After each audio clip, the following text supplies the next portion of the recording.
Hello everyone, how are you doing? This is MD Tech here with another quick tutorial.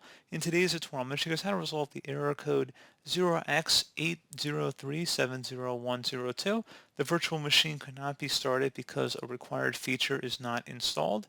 So this should hopefully be a pretty straightforward process here, guys. And without further ado, let's go ahead and jump right into it. So first thing we're going to do is open up the search menu, type in Windows Features. Best match should come back with turn Windows features on or off. Go ahead and open that up.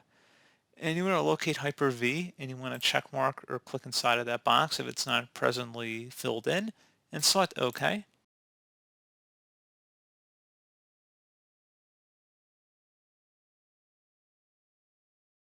And it says Windows completed the requested changes. Close. And now open up the search menu again, type in Windows features once more. Go ahead and back into that same window we were in before. And you want to go down to the virtual machine platform here. And you want to go ahead again and select that box as well. And then you're going to select OK. It's going to check for updates for that as well. And Windows completed the requested changes. Windows needs to reboot your PC to finish installing the requested changes. Select the Restart Now button.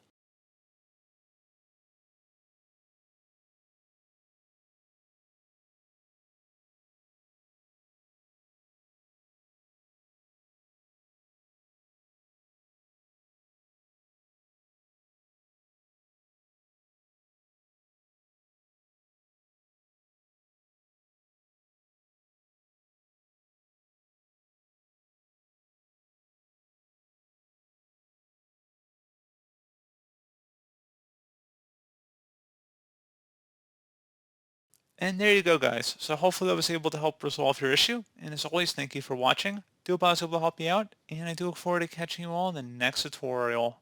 Goodbye.